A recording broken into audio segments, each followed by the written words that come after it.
Hello everyone, and welcome back to the Carp Commander YouTube channel. Today we are going to be making some simple millet.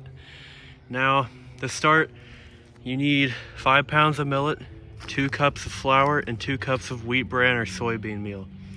And basically you're going to take this, mix it up in your bucket, and then we'll get to liquid measurements. Now what you see here is a millet kit, and you can often buy these at like pay lakes and stuff for convenience, but I'm telling you, what's in here is 5 pounds of millet, 2 cups of wheat bran, 2 cups of flour. I didn't have any millet on hand, so I'm just using a kit that I had in the kitchen. So we'll get right to it. Once you get your dry ingredients in the bucket, go ahead and mix them up really good. What you want to see is your flour and your wheat bran evenly distributed as much as possible in that millet. If you don't get it evenly distributed, it'll clump up when it sets up, and it probably won't break down as good, or it'll break down too fast. So get it mixed up good, and then you can go ahead and add the liquid measurements. Now for liquid, I typically use clear white Karo syrup. And here's the thing with liquid and millet. There's a Karo syrup to flavoring ratio that you kind of have to figure out yourself. Now, if you put only Karo syrup in millet, you can get away with 16 ounces of Karo syrup per 5 pounds of millet. Now, if you add flavoring to it, your millet's going to get a little watery and it won't pack as well. So you want to compensate that with more Karo syrup. Now, what I like to do is make my millet quote-unquote soup style, and I like to use way too much Karo syrup and way too much flavoring. And then what I like to do is I like to bake it or dry it on a sheet, so I still get all of the flavoring I want in there without having it be soft. So I'll go ahead and just make it the way I do, but I am going to tell you guys that you can add pretty much anywhere from 16 to 25 ounces of syrup, and it really just depends how you let it dry out. It's going to pack eventually. But go ahead and add your liquids and then mix really well.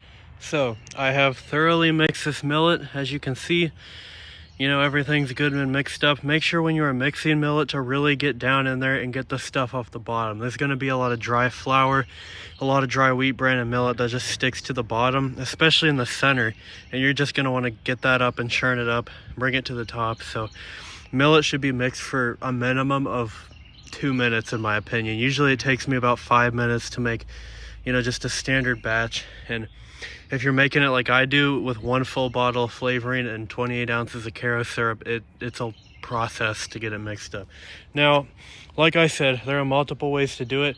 If y'all chose the small amount of syrup, small amount of flavoring option, this should be ready to go with a lid on it in about 8 hours. Now, if you chose my option, it's going to be a few weeks. Or you can spread it out and dry it on baking sheets, or you can put it in the oven for, however long you want and let it dry out that way. But like I said, millet is just one of those baits that you kind of got to figure out on your own. Of course, you can listen to recipes, but some carp like more flavoring in the millet and some don't.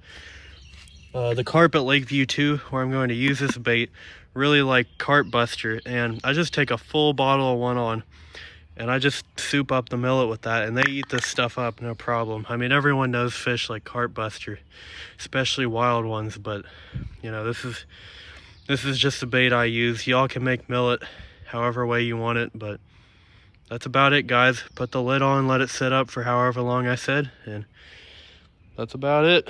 Well, I hope y'all enjoyed, and if you would like to see more bait making videos, let me know down in the comments section, and I will see y'all next time.